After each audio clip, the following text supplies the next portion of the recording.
Hola a todos, queridos y queridas estudiantes de octavo. Los saluda el profe Jorge muy cariñosamente, esperando que se encuentren muy bien. Y esta semana, con el video que van a tener a continuación, que solamente va a ser trabajar en este material, ya que vienen incluidas algunas mini actividades que también van en el PPT, subido a la plataforma Classroom.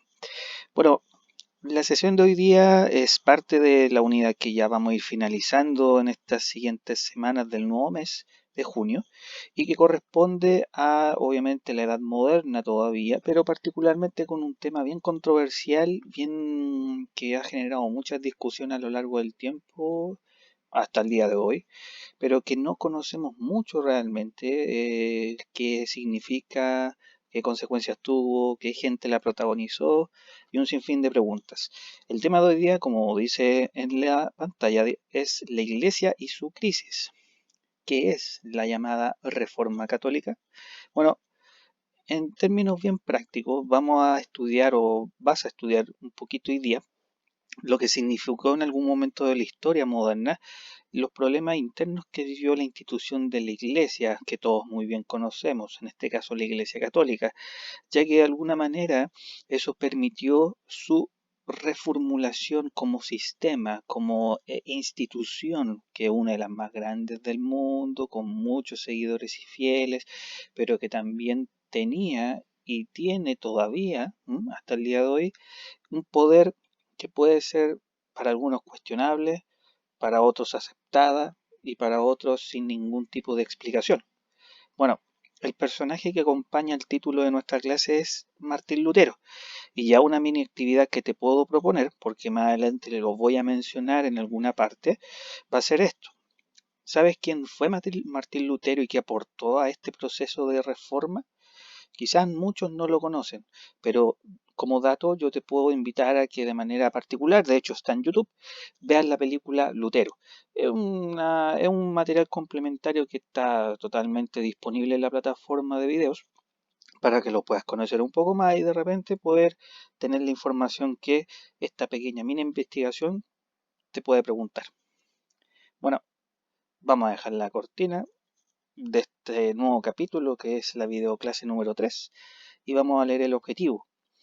Dice, conocer las principales causas y o antecedentes de la llamada reforma a la Iglesia Católica ocurrida en Europa. Hay que destacar que, como suele ser muchas veces en las clases que estamos haciendo de historia, la historia es muy eurocéntrica, es muy proveniente de Europa, que es básicamente eso.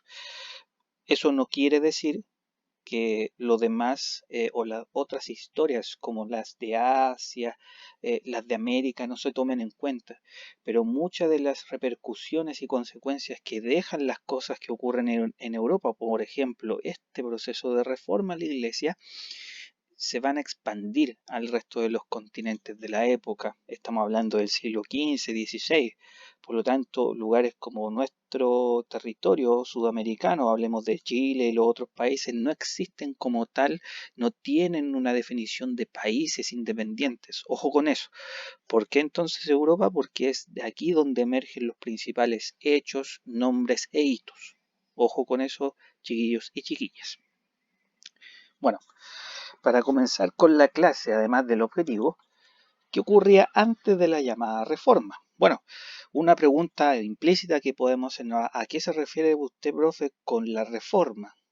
Bueno, la reforma apela generalmente a cambios, como la evolución, pero de alguna manera reformas que son en el interior de algo importante como una institución, en este caso la iglesia, y que busca la palabra llamada reforma, la acción de cambiar, modificar algo que no está haciéndose bien. Ojo con eso, ¿ya? En el siglo XIV, muchos teólogos o especialistas de la iglesia criticaron a esta institución. A la iglesia me refiero. Cuando yo hablo de teólogos, son especialistas, son estudiosos en un campo de la materia y del humanismo, todos los estudios que tienen que ver con la iglesia, ¿sí? Todo lo que es la Biblia, etcétera. La crítica a la iglesia y sus prácticas corruptas estas personas, estos teólogos, estos pensadores o especialistas en la iglesia, desde ese siglo ya venían criticando muchas prácticas que se empezaron a convertir en casi tradiciones dentro de la cúpula y de la jerarquía eclesiástica, desde el Papa, los obispos, sacerdotes, etcétera, ¿sí? Y algunas de esas críticas al sistema y a la iglesia propiamente tal, católica obviamente, tienen que ver con estas tres cosas o estas tres ideas que vamos a mencionar. En primer lugar, el excesivo poder y autoridad del Papa. Podríamos decir que pareciera más un rey que un Papa, que es el representante máximo de la Iglesia Católica en el mundo, ¿sí? Las llamadas indulgencias, que eso lo vamos a explicar junto con el punto anterior más adelante, y que en esta imagen o este dibujo de la época, no es un dibujo actual, es de la época, estaría mostrando algo vinculado con los intercambios.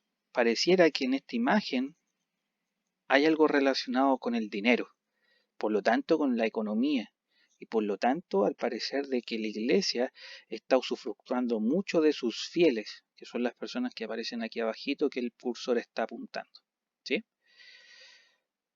En tercer lugar, las peregrinaciones masivas.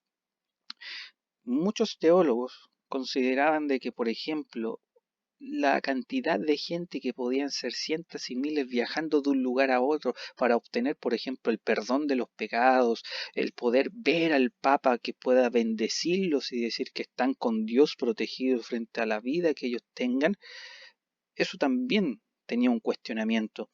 Porque muchas veces también los teólogos, afirmando a través de lo que se puede interpretar de la Biblia, la iglesia no está necesariamente en un lugar, como por ejemplo el Vaticano y en Roma, sino que está en cada una de las personas y de los seres humanos que son fieles a las creencias de Dios y de Cristo. ¿Sí?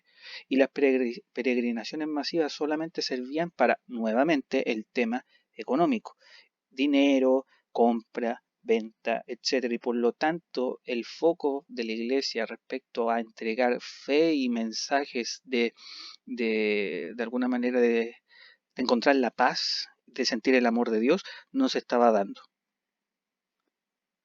En cuarto lugar, la crítica a la veneración de los santos. En algún momento la iglesia empezaba a beatificar, a santificar y a nombrar a muchos personajes como santos de devoción para las personas. En algún sentido, también se criticaba esto porque se desviaba hacia dónde tenían que ir las personas a recurrir a plegarias o a pedir el perdón de los pecados, en este caso a la Virgen María, a Dios, a la Santa Trinidad, al Padre, el Hijo y el Espíritu Santo o derechamente a Cristo. Entonces los santos aparecen de alguna manera como puentes para llegar finalmente a través de las súplicas a esos entes o a estas imágenes más superiores y que todos conocemos, ¿sí? La pequeña imagen que está ahí muestra algo que dije en el punto 2, que está ahí el cursor apuntando. Las indulgencias.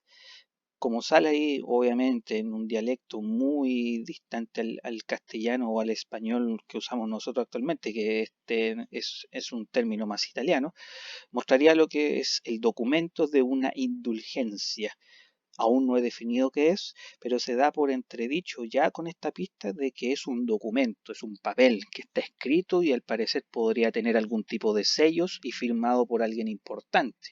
De hecho, Inocencio es un nombre de un papa y el número que está ahí en romano es el 13, correcto.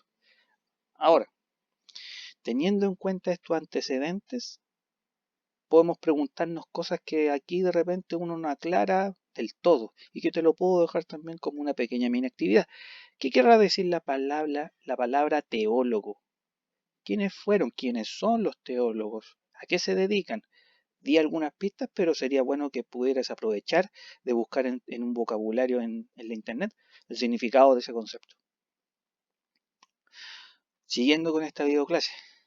Otro antecedente respecto a esas críticas que estas personas, los teólogos, hacían en contra de la iglesia y su sistema, tiene que ver con el movimiento humanista, que apoyó, obviamente, como vamos a ver a continuación, estas críticas.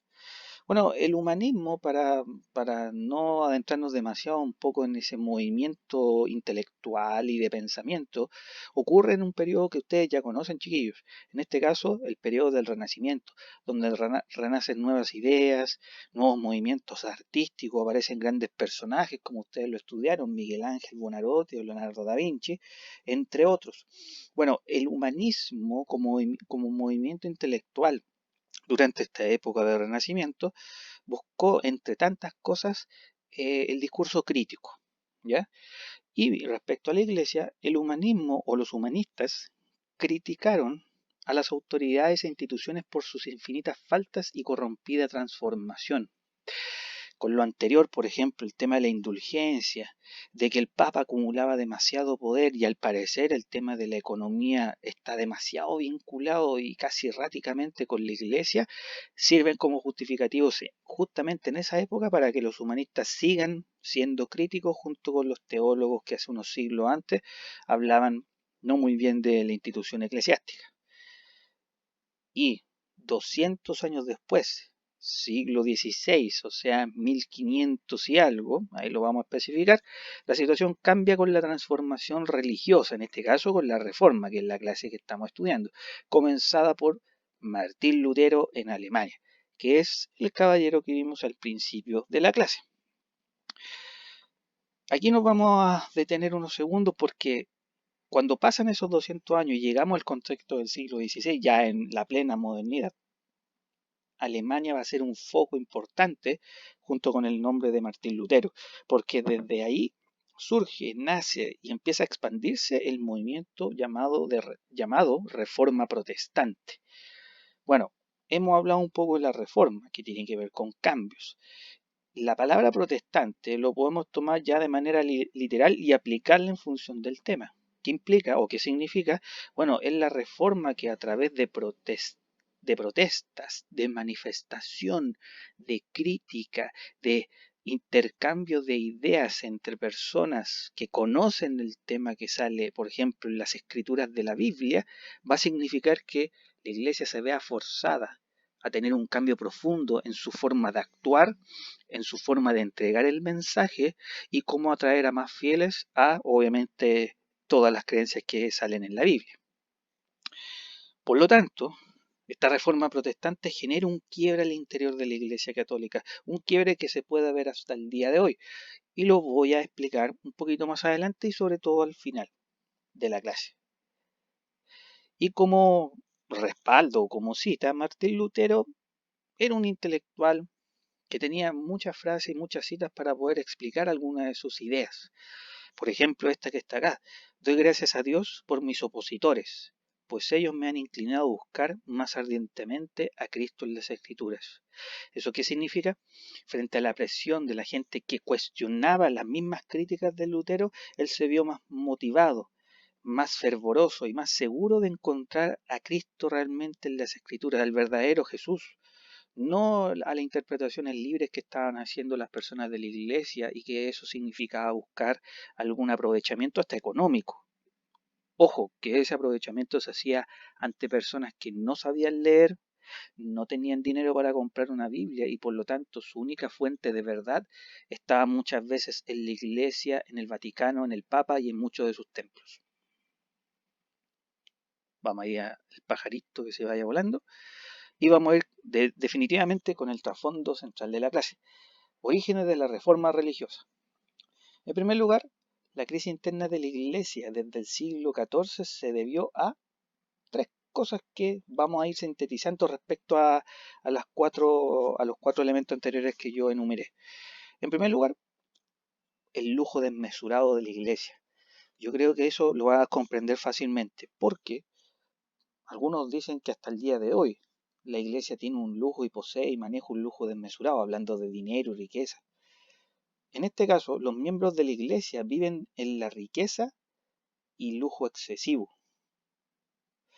Es una imagen muy arbitraria que he tomado, pero que puede simplificar lo que quiero explicar. El actual Papa Francisco cambió mucho su forma de vestir, como también de los utensilios que usa, porque quería mostrar de alguna manera una conducta y una práctica más austera en su forma de vida y en su imagen. Los papas muchas veces, hasta él, usaban crucifijos colgando de oro puro. Esto no es metal bañado en un color dorado, sino que está hecho netamente de oro y perfectamente vale muchos, millones, quién sabe, los anillos, los ropajes, etcétera. Y hablemos también de los lugares a donde viajaban, cuánto gastaban, qué cosas podían comprarse, cuánto es lo que se cobraba, por ejemplo, con la indulgencia, que nuevamente repito, voy a explicar qué significan exactamente, pero que tiene que ver con el asunto del dinero y recaudar mucho dinero. Y eso, más todavía viendo a que alrededor de ese lujo la gente apenas vive, la gente apenas come, con suerte tiene educación, con suerte podemos pensar que sabían leer y escribir, como te decía recién, por lo tanto podemos asumir de que es una crítica muy evidenciada ya en lo inmediato, en lo visible.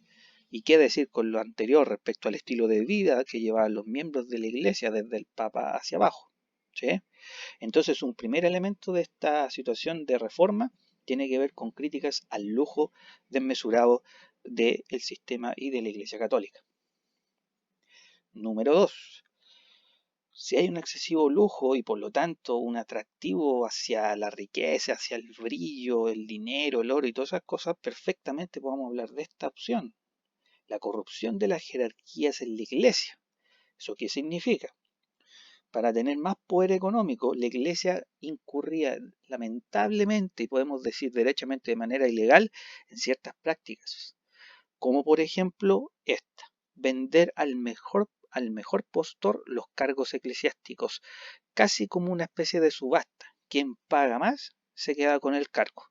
Y lamentablemente, hay que decirlo, se aplicó en muchas ocasiones durante la época moderna, cuando los papas y las familias que tenían conexión con la iglesia muchas veces obtenían cargos a través de la compra, eh, en este caso de subastas, ante cargos como por ejemplo el de obispos, sacerdotes, etcétera.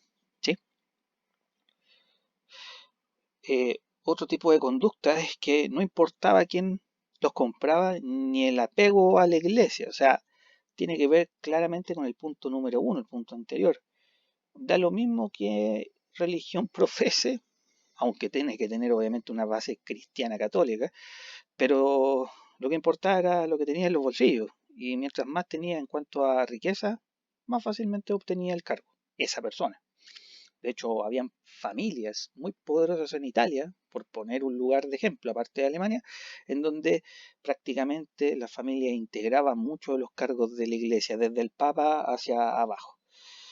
Y en tercer lugar, eh, puede ser muy similar a lo anterior, pero le vamos a definir como nepotismo. ¿Qué es el nepotismo? Como dice ahí, es la entrega de cargos a familiares directos. La imagen es un afiche de una serie que se emitió hace unos años atrás. Eh, un- es una serie más o menos conocida que tiene por nombre Los Borges, ¿ya? Debe estar en algunas plataformas actualmente. Si no, tiene que estar archivada y se puede ver hasta el día de hoy. Esa familia es un ejemplo claro de nepotismo, como también de los puntos anteriores y sobre todo a este elemento que es la corrupción de la jerarquía. De hecho, hay un dato aquí que yo he querido agregar.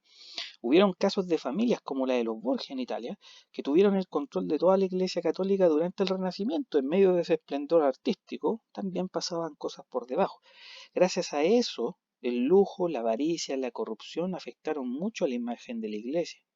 Eh, y en este caso su más famoso integrante fue don Rodrigo Borgia, o llamado a sí mismo el Papa Alejandro VI.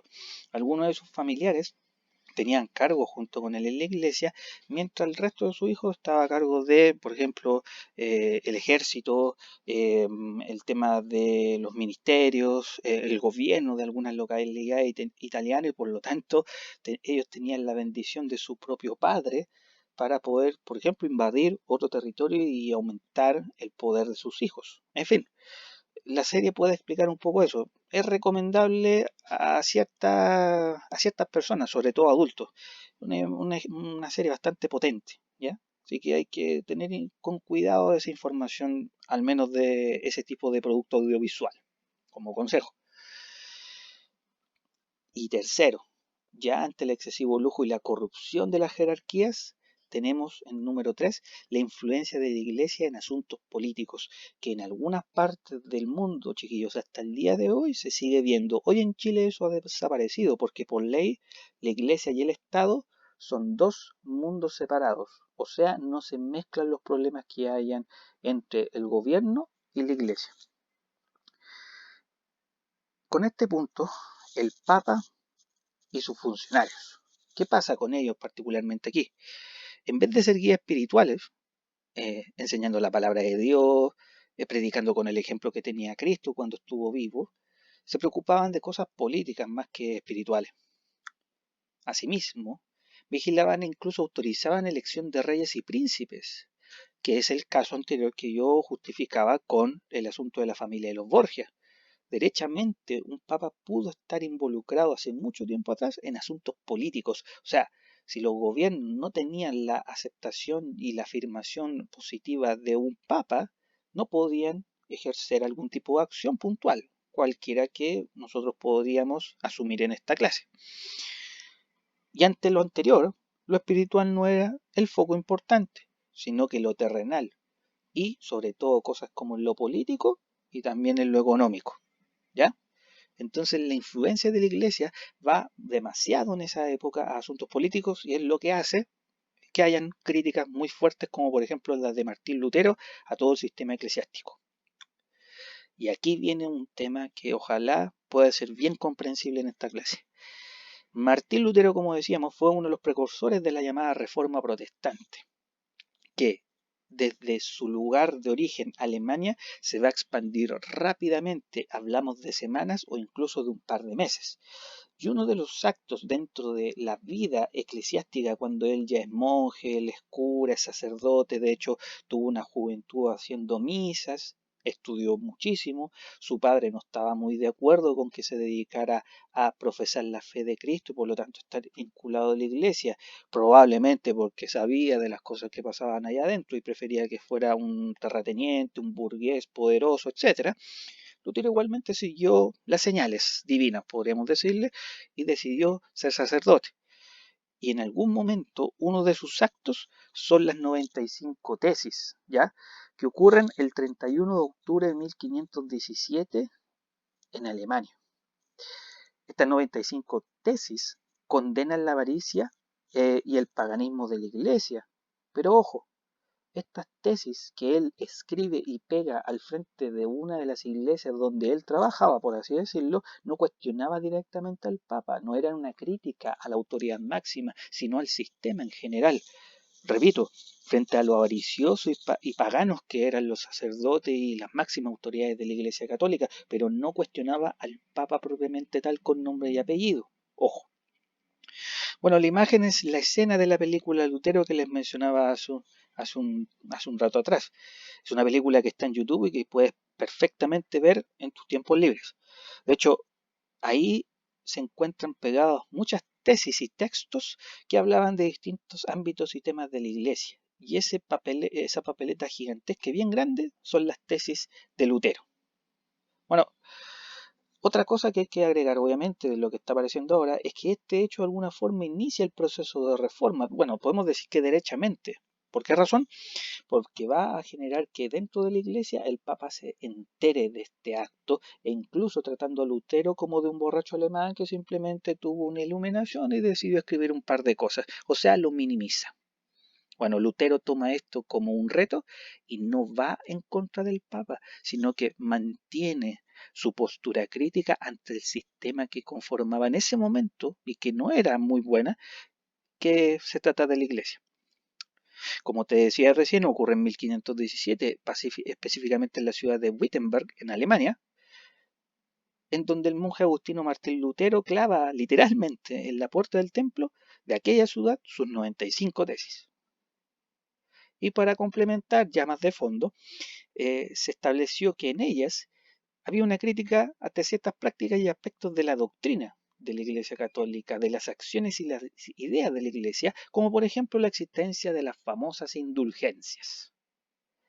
Voy a citar solamente una de las 95, que es la número 52. Vana es la confianza en la salvación por medio de una carta de indulgencias, aunque el comisario y hasta el mismo Papa pusieran su misma alma como prenda. O sea, para Lutero es insuficiente y es casi una actitud de ignorancia confiar en la salvación por medio de un documento, de un papel, y más encima pagar por esa carta, en este caso de las indulgencias. Las ideas de Lutero dieron origen al denominado protestantismo, el cual se ha expresado en movimientos y congregaciones como las bautistas, evangélicas, metodistas, pentecostales, entre varias otras. Esto es un punto interesante, porque hay gente que hoy en día no solamente comparte creencias comunes de la Iglesia Católica, sino que ha fundado nuevos tipos de iglesia o nuevas congregaciones bautismales, evangélicas, que es muy notorio aquí en este país, en Chile, como también otras como las metodistas. Por lo tanto, estos son efectos que hasta el día de hoy existen y que provienen de lo que legítimamente una y después muchas personas consideraban que no se estaba haciendo bien. La iglesia, hay que saber, está conformada por personas normales como tú y como yo, pero que deciden en algún momento de su vida seguir las enseñanzas de Cristo, las ideas y los mandamientos de Dios, etcétera. Y ahí ponen en práctica lo que hoy en día es un movimiento que congrega aún a millones de personas. ¿Sí? Bueno, estas mismas tesis en el fondo sirven para iniciar un tremendo debate dentro de la Iglesia y por lo tanto su futura reforma y reformulación interna, porque esta situación con Lutero va a generar consecuencias a largo plazo, incluso lamentablemente a nivel militar. ¿Ya? Bueno, la imagen ahí, que obviamente está a escala, es la hoja que correspondería a las 95 tesis de Lutero. No las voy a leer porque es imposible, está en alemán, y aquí obviamente hay muchas cosas que son más profundas que las que Lutero o de las que yo tomo según lo que Lutero escribe. El tema de la indulgencia es súper potente, de hecho yo solamente quisiera agregarte que las indulgencias son definidas como el perdón del castigo hecho hacia una persona por sus pecados, estando vivos o muertos. En el fondo son documentos, como decía recién ahí en la clase, que eran como cartas que se compraban por obtener ese perdón. Por lo tanto, critica eso de una manera brutal Lutero, porque él, si tú te lo preguntas, de hecho, como una carta, un papel firmado por cualquier persona de la iglesia puede validar y puede hacer que se perdonen los pecados, por ejemplo, del alma de una persona, de un familiar mío que está, no sé, por sus pecados en el infierno y quiero que vaya hacia el cielo. Que es lo que se hacía en esa época cuando yo tengo el alma de alguien que quise mucho, pero que cometió muchos pecados y por culpa de eso está en el infierno, yo pago una suma no menor a la autoridad eclesiástica de donde yo vivo y esa persona me firma, me pone un timbre y con eso supuestamente el alma es perdonada de esa persona amada que se va a ir directamente al cielo. Eso es brutal, eso es negligente, súper ilegal y muy cuestionable. Con solamente el caso de las indulgencias, Lutero convirtió esto en un movimiento de muchas personas. Es más, él, cuando publica estas tesis, las masifica a través de una máquina, eh, ya, bueno, no lo recuerdo en este momento, era la... era como la antigua impresora en este caso, bueno, ahí lo vamos a recordar, no importa, pero cuando se imprimen, por así decirlo, este documento, ¿m? Y se masifica por toda la ciudad de Lutero en Wittenberg y después por Alemania, pasan semanas. De hecho, en 2 meses toda Europa conoce las 95 tesis de Lutero y también las mismas personas van comprendiendo que sí, la iglesia debería tener algún tipo de reforma interna. ¿Mm? Voy a recordar el invento en algún momento, no se preocupe. La respuesta de la iglesia. Si existe una reforma a la iglesia católica a través de las acciones de, por ejemplo, Martín Lutero en Alemania, la iglesia toma carta en el asunto y a eso se le va a llamar la contrarreforma. ¿Y qué es? Bueno, ante la expansión por Europa del reformismo, a través de Martín Lutero, la Iglesia decide iniciar su propia respuesta, conocida como la Contrarreforma. ¿Cómo se puede sintetizar? Entre 1545 a 1563 se hizo un concilio en Trento, o llamado históricamente el Concilio de Trento. Fue una reunión convocada por el Papa Paulo III, que aparece en nuestra imagen aquí al ladito de la presentación, y buscó esta misma reunión, establecer entre el Papa y los distintos obispos representantes de las distintas iglesias europeas, buscaron establecer medidas orientadas a reafirmar los fundamentos de la fe católica y frenar el reformismo que estaba generando mucho ruido en Europa. De alguna manera es una forma de frenar a Lutero y a muchas otras personas que lo acompañaban en este movimiento eh, protestante. Bueno, ahí aparece obviamente un dibujo de la época que muestra lo que sería el concilio, que es una reunión de las máximas autoridades de la iglesia para conversar y mantener los fundamentos de la fe a toda costa. ¿Y a qué me refiero a toda costa? Bueno, en que las diferencias entre católicos y reformistas provocaron conflictos bélicos variados. Esto no fue simplemente diálogo, discusiones y enfrentamientos intelectuales. Lamentablemente esto llevó, como suele pasar en la historia, a enfrentamientos militares en el campo de batalla. Bueno, y para resumirlo, el conflicto internacional más importante asociado a estos periodos de reforma y contrarreforma fue el de la famosa Guerra de los 30 años, que ocurrió en 1618 hasta 1648, al que se le puso fin mediante la Paz de Westfalia, que significó, de hecho, en esa paz de Westfalia, en que las autoridades, los gobiernos, los distintos reinos europeos empiezan a tener más autonomía de la Iglesia católica. Se empieza a decidir en una separación entre lo divino y lo terrenal, entre lo que le corresponde a la Iglesia y lo que le corresponde a los reinos y los gobiernos. Eso es una consecuencia no menor que podemos ver incluso en los países hoy en día. Te voy a dar una pequeña actividad también, que sería la tercera. ¿Dónde quedará la ciudad de Trento? Suena a Italia, puede ser, como también no, pero eso también lo puedes buscar. Y también, ¿qué reinos se habrán enfrentado en la guerra de los 30 años? Ya di la pista, Europa es el continente, pero ¿qué reinos? Francia, Alemania, Inglaterra, Gran Bretaña, España, Italia. Eso puedo dejártelo a tu criterio. Y para ir cerrando ya con este interesante tema, voy a mostrar simplemente el mapa al momento de la Guerra de los 30 años. Es bastante sencillo de alguna manera interpretar. No te fijes demasiado quizás en datos geográficos como el tamaño de los países y si está tal país y no está el otro, donde queda otros que no aparecen aquí, etcétera. No te preocupes por eso. Es cosa de fijarse en la simbología que muestra nuestro amigo el cursor y los colores que están asociados a cada uno de los territorios. Los más importantes son obviamente los que están en un color naranjo, color piel por ahí, y este color verde. Y las líneas rojas que son fronteras que corresponden al imperio germánico, en este caso a Alemania, un territorio muy grande que es dentro de los lugares donde nació, vivió y falleció Martín Lutero. Eh, el color blanco corresponde a los países que no estuvieron obviamente involucrados en el conflicto. Ahí yo podría ya descartar Gran Bretaña y por lo tanto Inglaterra, a diferencia de lo que dije hace unos segundos atrás. Es una autocorrección. Pero en el caso de Francia, de Dinamarca, de Noruega, Suecia, países de escandinavos, en este caso Dinamarca, son bandos que aquí, según la simbología, habla de protestantes. Entonces, el territorio protestante que seguía las ideas de Lutero, podríamos decir que estaban yéndose encima de ese territorio alemán que todavía se encontraba muy dividido. Si te fijas, el reino de Germania, en este caso Alemania, está dividido entre territorios que no están involucrados en el conflicto, en otros que sí están involucrados como movimiento protestante en el color verde y otros que son también mostrados en color naranjo, que son los territorios de los Habsburgo, que es una familia que también existía en la época, que era conformada por españoles austriacos y otros territorios aliados.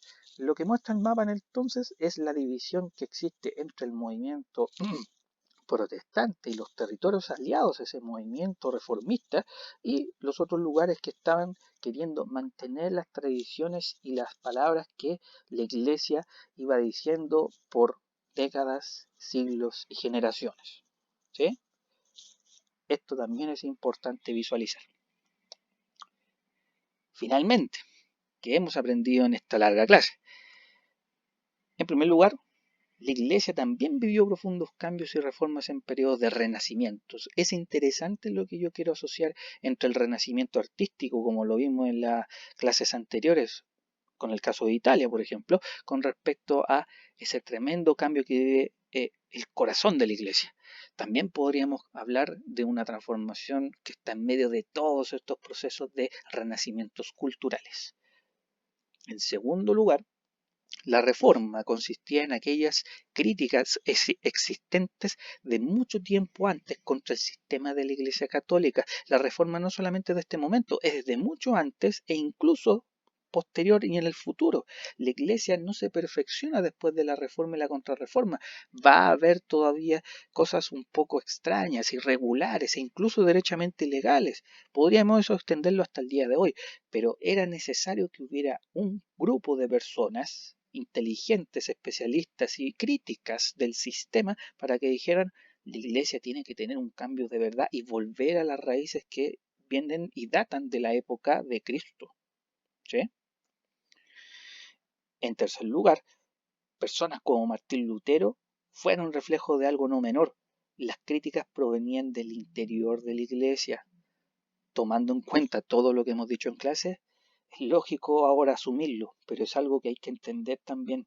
Al interior de la iglesia es donde provienen muchas de esas críticas porque hay gente como Lutero que ya no comprendía por qué estas prácticas como el de la indulgencia seguían manifestándose en medio de una época donde había, ojo, mucha ignorancia, no había una educación para todos, muy desigual todo eso, y había mucha hambre con respecto al lujo de la iglesia, por ejemplo.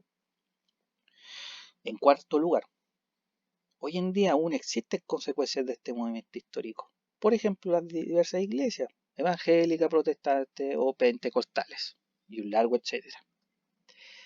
Y finalmente, y aquí como una reflexión también, pero estos cambios o reformas lograron superar vicios al interior de la Iglesia Católica definitivamente.